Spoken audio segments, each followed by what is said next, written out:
Quick question is, obviously this is delivery streaming for government. Anybody work with government, or are there any government employees here? Just curious.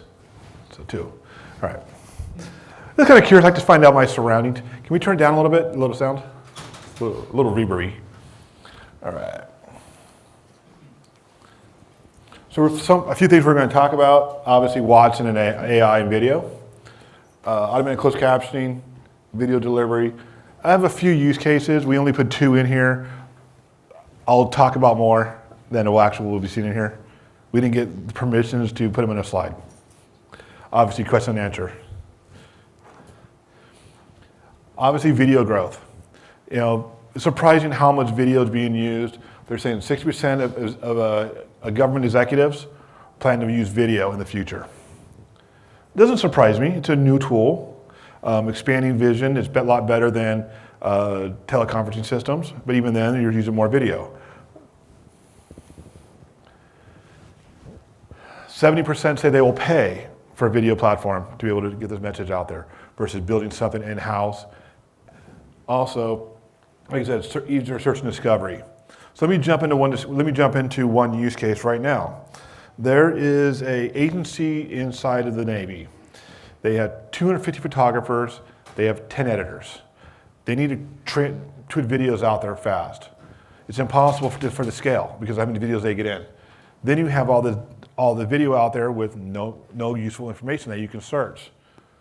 With AI, you can basically do metadata extraction. You can tell everybody what's in the video. Now your search and discovery is a lot faster because when somebody enters in your metadata, if you ever looked at it, it's headers, basic bit rate, frame rate, and stuff, and some basic keywords. It's not telling you the description of the room. It's not telling you how many people are in the room, which is something AI can do. Again, you're just seeing these numbers. Executives are saying they plan to use live video, closed captionings to enhance that. Watson AI capabilities. Obviously, I work for Watson Medium Weather. We are all weather, and we are all Watson and weather-based. So we actually do tone analysis. We do concept analysis, and we identify spoken words. So we import the audio, and we will do neural language. There you go. How we actually do the metadata extraction. So obviously, we take all the audio, and we go speech to text. So now we have a transcript to work from. But that's not good enough to really tell you what's in the scene. That's just words. What is the tone behind it? What is the personality? Because I can write something out as a joke. If I don't deliver it properly, it can be very negative. So now with the tone analysis, oh, it's a joke. It's funny, ha. And you see the personality traits that go up there. So that's a very key thing for finding the metadata is what is the feel. That can also help with scene selection. We got to determine what is a scene, what is not a scene. Visual recognition, what is in the video? There's people, descriptions. There are a variety of things of aspects where we can take that information and do a scene selection. Then with that information, we are obviously deeper understanding what's being said. We understand we can automate, say we're looking for logos, logo detection. We can do that. My people in Navy, what do they want to identify? They want to identify aircraft carriers. What is it? Stennis? Is it Ronald Reagan? Who's the captain of that ship? What planes are on it? So when it pulls in, it can analyze the video and do all the metadata. Now you have F-14s, you have F-18s, it'll do that information on there from the visual and the aspects. The alchemy language is giving you taxonomy. What are the keywords? What are the aspects of what we're talking about? Okay. So with Watson, we actually have 3 different versions of captioning. We have standalone VOD, so you can run your videos through. You will have just generate a closed caption or transcript.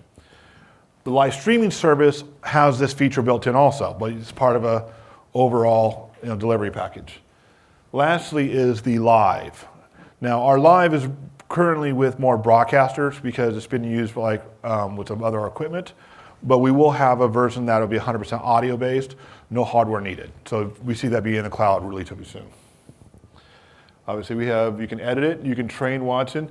Like one thing we noticed, we did the US Open, or no, the Wimbledon, and Arthur Ashe is not spelled how you normally say Ashe. So we had to train it. We had to train it to say some of the players' names. Dojovic. I mean, a normal machine would not know how to spell it. So a few times it comes out wrong. You train it. Now every time it hears the name, it'll be correct. Actually, the next thing, into the sessions. You can put terms in. There's some crazy names in New York, Schenectady and everyone's out there. How do you know how to spell those? How do you set the theme? Is that a city? How do you properly spell it? How do you set the capitalization? So you can set the terms in there. Like I said, the overall database, the corpus, you can just import in newspaper articles, which we did for the US Open, all different players, but historical archives, now you can expand. Again, back to the government. What is a big thing the government has? A lot of PR. There's a lot of legacy news articles. There's a lot of a variety of different things on here. I'll get into some use cases in a second. Again, a search.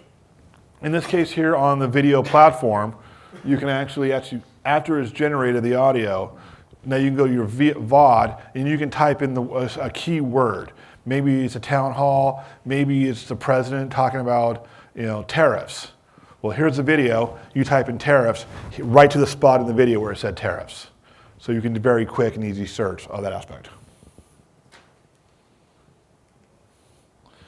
Again, like almost all video platforms, especially with AI, you need to reach every device. So when you do AI, you can't just make it for one device. You have to make it very easy to use to all, anybody who has an Apple, iPhone, Android, whatever you want, all the capabilities need to be there for everybody. Same multiple resolutions, and also the delivery optimized for every device.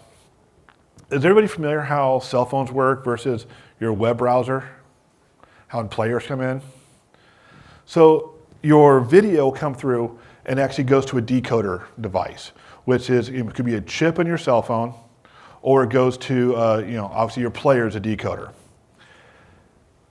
Do you send the optimal stream for every device, or do you let the machine take care of some of it? With your web device, you will give a 720p at the proper resolution. Does not mean your cell phone can handle that. It'll take that 720p video at that bit rate and realize, well, I need a little more tweaking. It'll customize it for it. So that's why you want to optimize for every device, so when it goes to that decoder chip, it's on a massive scaling. It's minor.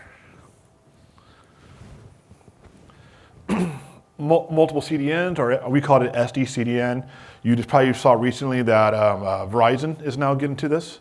They, which is kind of awkward because they own Edgecast, so I want to see how that's really going to play out. But it makes sense. So we don't have a single CDN. We have 9. Because we don't load balance across servers. We're load balancing across CDNs. So it allows us to do massive scale, which is the very thing.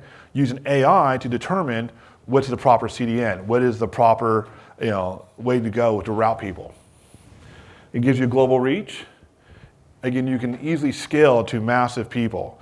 Obviously, when you do multi-CDN, I know the session before, so it's ultra low latency. I'm not claiming ultra low latency here. Because of multi-CDNs, you have to have a buffer built in so you can change CDNs. So, but it's normal latency or delivery time. Obviously, QoS, well, if you're using CDNs, you have to know what's happening on the end viewer experience so you can make the decisions going on. Then obviously, we have mentioned here of an ECDN, which is basically the same idea, but like in this case, we put a server in the office here, and we bring in one video from the outside and not have to have 40 streams if everybody watching. Very simple thing of an ECDN.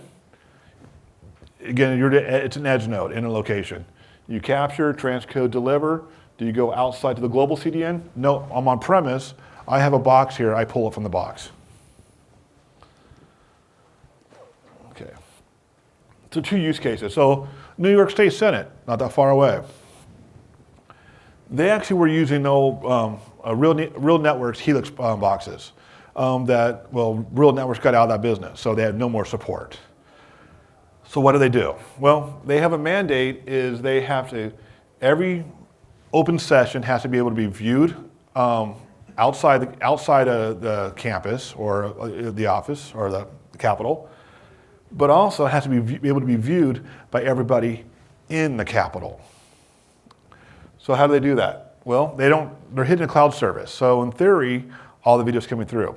So they put in the ECDN into their campus, so that way they can save on bandwidth.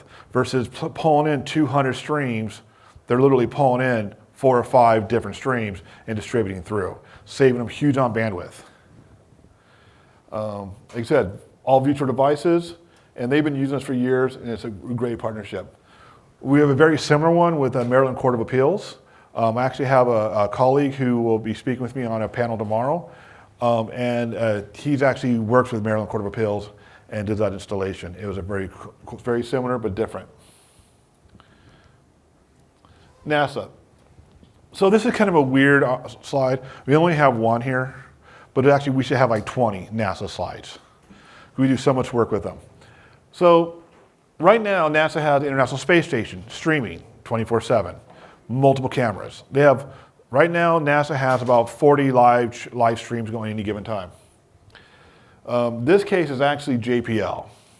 So the 600 staff members, so they need secure communications. This is not made for public consumption. This is for employees, HR, and that kind of stuff.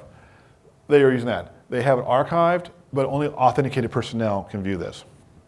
Okay, now let's jump into regular NASA. We have the space station. Again, they have 40 years worth of footage from the different aspects on there. They have, on the International Space Station, they have multiple cameras going 24/7. They have one 360 camera, all being streamed live, and also satellite download. So anybody can air it and go from there. Again, they have over 100 channels and massive viewers. Again, they're getting into aspects of there's too much data to work with. They don't know what's in it. There's so much video. How do they do that? You have a MAM system, but who enters the information into the MAM system? This is where AI comes in, and it's helping them out, identify what's in the videos and so on. Okay, I'm not sure how much time we have, but jump into questions, and I can give you more use cases of agencies and AI. Well, I think you're well ahead. Yeah. You buzzed through, but we have plenty of time for questions, people. And I can jump into more use cases too. If you have any interest or ideas, I can jump more use cases too. All right, this is sort of a mid-presentation break then. Who's got a question for Scott? Okay, hold on here. Make it a good one. I'm curious if for any of the government, like the New York State one, is there any level of interactivity where there's video going out, but then questions and video coming back? Yes. They are using chat, Q&A, polling. Not so much polling, but they definitely have a question and answer. People ask questions, and like the simple, there'll be a moderator that'll ask the different aspects. They do like a town hall. If it's just a session, they won't be answering because they're in mid-session, but the people will still ask questions, and the moderators will type in answers. Okay. Is that a growing area for like all the state governments and so forth? Yes. I can tell you right now, we have several federal agencies, including the State Department, who are using video. CDC, I'm actually writing an article, hopefully come out pretty soon, is people don't remember the Zika outbreak. Well, the CDC was using video like crazy. They had fly packs. They were sending around the world. They have doctors talk about where it's at and trying to track this down and giving you situations. They were using all kinds of stuff. They also had internal comms. You had the emergency stuff happening, your internal stuff happening, and every other outbreak they had to get communication on. So more and more agencies are realizing, okay, satellite time's expensive. That's why we pay for it. We can do IP. You have a global reach. Well, television is not really a global reach. It's local. I mean, even the cable networks, you have still a refined stuff. If you need to get out globally, the best way to go right now is the internet and IP. Okay, we got another question. Yeah. Very good. Hold on here. Hi. With the NASA slide you had on there, you said that they have managed the assets are managed by a robust CMS. Yes. Is that something you guys provide, or is that Yes, a it's different? part of, so a legacy I come from Ustream. So that was part of our streaming platform is you have the videos, you auto archive, now it's in your repository. That's where the AI comes in and does speech to text. It'll tell you what's in there, do scene selection, slides, and things like that. So it helps you that overall presentation. But yes. Okay, all right, hold on.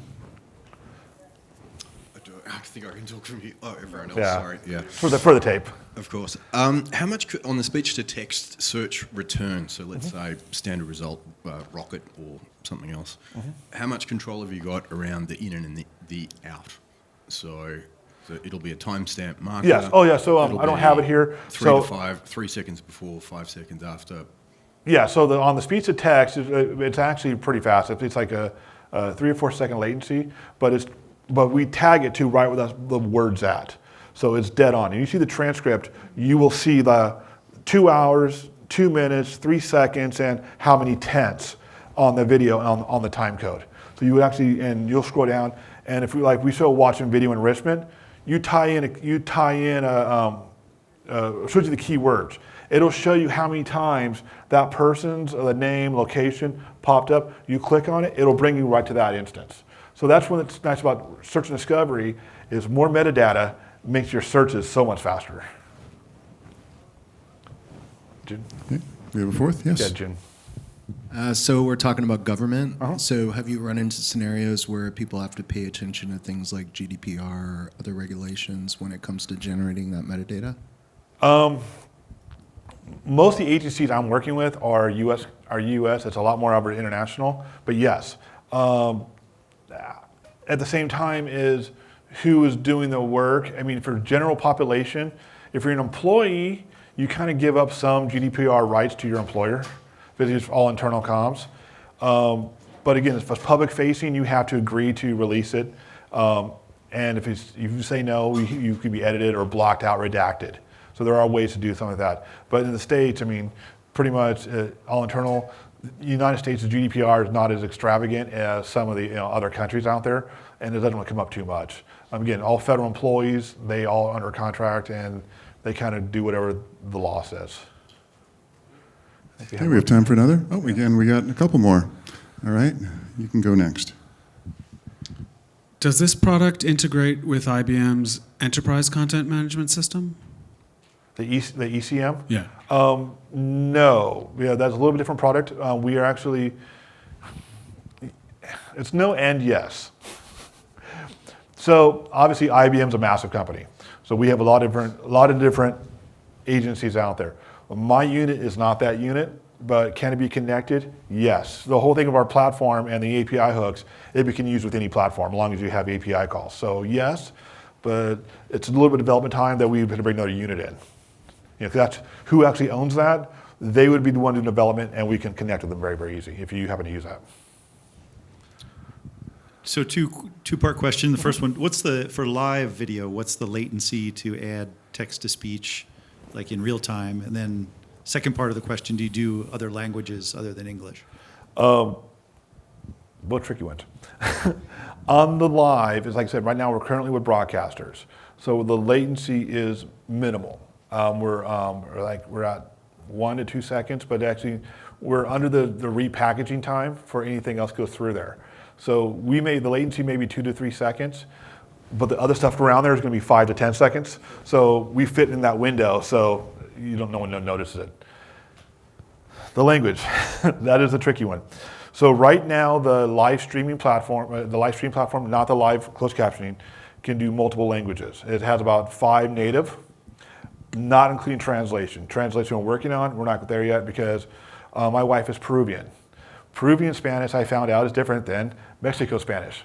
Because that's right, I know Mexico Spanish a little bit better than I know Peruvian. And she goes, no, you don't use that word that way, you'll get in trouble. So that's where the language gets difficult is how do you do all the local dialects? Because everyone is looking. It's like, if you talk to a Britishman, we don't speak English, we speak American. So that's kind of the tricky part on there is how do we do that? Because when we do English, we do British English, there's little dialects you have to change, and you train it for the local speakers. So that's where you can do it. Now, IBM also does have its own API set, but we haven't not fully implemented all of the repackaging and all the translation or the multiple languages. We have a few that we're making a package ready for you today. But if you want development, there is API calls you can pull from, we formerly called it Bluemix. So just to clarify, you do live text-to-speech in 5 different languages. The translation is something different. So the live is English right now. Oh, okay. But on the streaming platform, which will be live in the future, should be about 5 languages. Look at you guys asking so many good questions at the end of the day. You guys I are the know. best. You guys are a fantastic audience. Well, that is the end of Discovery Track for day 1 of Streaming Media East. Big round of applause for Scott Grizzle of you. IBM.